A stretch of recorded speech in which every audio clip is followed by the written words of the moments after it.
ఆషాఢ మాసం సందర్భంగా మన కాసం ఫ్యాషన్స్ కిలో చీరలు కొనండి, అరకిలో చీరలు ఉచితంగా పొందండి. బహదూర్గూడలో అర్ధరాత్రి హైటెన్షన్ చోటు చేసుకుంది. రైతుల ధర్నా ప్రాంగణాన్ని స్వాధీనం చేసుకున్నారు హైడ్రా అధికారులు. రైతుల టెంట్లు తొలగించి కంచె వేశారు. 9 రోజులుగా దీక్ష చేసిన బహదూర్గూడ రైతులు ఆందోళన ముగిసింది. బహదూర్గూడ నుంచి మరింత సమాచారాన్ని మా కరెస్పాండెంట్ సాయి కిరణ్ అందిస్తారు. సాయి కిరణ్, ప్రజెంట్ కండిషన్ ఎలా ఉంది? మొత్తం కామ్ డౌన్ అయినట్లుగా కనిపిస్తుంది. రైతులు సయోధ్యకు వచ్చినట్లేనా? ఎలాంటి ఇన్ఫర్మేషన్ ఉందంటే ఏం చెప్తారు?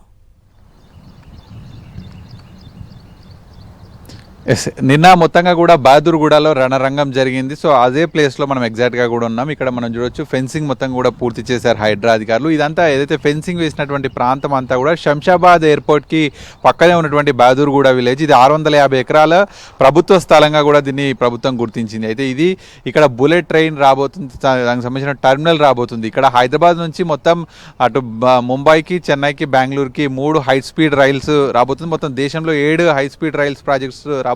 అందులో భాగంగా హైదరాబాద్ నుంచి 3 కారిడార్స్ కూడా ఉండబోతున్నాయి. సో మనం పక్కన చూడొచ్చు ఏరోప్లేన్ ఏదైతే కనిపిస్తుందో ఎయిర్పోర్ట్ పక్కనే మనకి ఇది ఆనుకుని ఉన్నటువంటి ల్యాండ్ కావడంతో చాలా కాస్ట్లీ ల్యాండ్గా కూడా మారిపోయింది. సో ఎన్నో ఏళ్ళుగా కూడా ఇక్కడ రైతులంతా కూడా పొలాలు పండించుకుంటూ ఉన్నారు. అయితే ఇది మొదటి నుంచి కూడా 1954 కాస్రపాని లెక్కల ప్రకారంగా కూడా చూస్తే ఇది గవర్నమెంట్ ల్యాండ్ అనేటువంటిది ప్రభుత్వం చెప్తుంది. అయితే ఆ తర్వాత ప్రభుత్వానికి వీళ్ళంతా రెగ్యులరైజేషన్ కోసం అప్లై చేసుకున్నారు, కానీ సిసిఎల్ మాత్రం ఒప్పుకోలేదు. ఇది ఎయిర్పోర్ట్కి పక్కనే ఆనుకుని ఉన్నటువంటి ల్యాండ్, ఓఆర్ఆర్కి కూడా పక్కనే ఆనుకుని ఉన్నటువంటి ల్యాండ్ కావడంతో సో ఇది ఎప్పటికైనా కూడా ప్రభుత్వం ఆక్రమించుకోవాలని చూసింది. సో అయితే స్వాధీనం చేసుకోవాలని చూసింది. అయితే అప్పటి నుంచి కూడా కొంత అటు ఇటుగానే రైతులు పొలం చేసుకుంటున్నారు కదా అని చెప్పి ప్రభుత్వాలు ఊరుకున్నాయి. కానీ ఇప్పుడు అయితే హై స్పీడ్ రైల్ కోసం ప్రభుత్వానికి ఖచ్చితంగా ఒక భూమి కావాలి, అది కూడా శంషాబాద్ ఎయిర్పోర్ట్ పక్కనే కావాలి. సో దీన్ని ఇదే ఏదైతే స్థలం కనిపిస్తుందో ఈ స్థలాన్ని ఇటు ఆ ప్రాజెక్ట్ కోసమే ప్రభుత్వం కేటాయించింది. సో ఎయిర్పోర్ట్ పక్కనే ఉండడంతో ఈ భూమి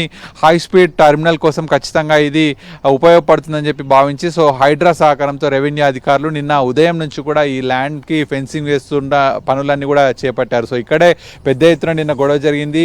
ఇద్దరు డీసీపీల సమక్షంలో కూడా ఈ హైడ్రా అధికారులు ఫెన్సింగ్ వేసే కార్యక్రమం కూడా చేశారు. సో నిన్న చేవెళ్ళ డీసీపీ యోగేష్ గౌతమ్ కళ్ళలో కారం కూడా కొట్టారు. సో మహిళా రైతులు ఆగ్రహానికి గురయ్యారు. ఎన్నో ఏళ్ళుగా కూడా ఇక్కడ పంటలు పండించుకుంటున్నాం, ఇక్కడ అరటి తోటలు ఉన్నాయి, మనకు వస్తుంటే మొత్తం పూర్తిగా గులాబీ వనాలు కనిపించాయి, చాలా పండ్ల తోటలు ఇవన్నీ కూడా కనిపించాయి. సో ఇట్లా ఎన్నో ఏళ్ళుగా మేమంతా సాగు చేసుకుంటున్నటువంటి భూములు కనీసం నష్టపరిహారం పూర్తిగా చెల్లించకుండా మేము అనుకున్నటువంటి మాతో మాట్లాడకుండానే ఈ విధంగా ఫెన్సింగ్ వేసేస్తే రేపటి నుంచి మేము ఎక్కడ పని చేసుకోవాలి అనేటువంటి దానికి రైతులంతా ఆగ్రహానికి గురయ్యారు. సో మరి అటు రెవెన్యూ ఆర్డీఓ అధికారి కూడా ఈ అయితే ఎకరం స్థలానికి చొప్పున ఇదే గ్రామంలో పక్కన 500 గజాల లేఅవుట్ కూడా ఇస్తాము అనేటువంటి రైతులకు చెప్పారు. కానీ రైతులు మాత్రం ఇక్కడ ఒప్పుకోలేదు. సో మొత్తానికి ఈ ల్యాండ్కి సంబంధించి అయితే హై స్పీడ్ రైలుకి సంబంధించిన టర్మినల్ ఏర్పాటు కోసమే లక్ష్యంగా ప్రభుత్వం ఈ ల్యాండ్ను అయితే సేకరించింది. సో ఈ ల్యాండ్ గురించి నిన్న పెద్ద ఎత్తున గొడవ అయింది. ప్రస్తుతానికి అయితే గొడవ సద్మణిగింది. రైతులందరినీ కూడా గ్రామంలోకి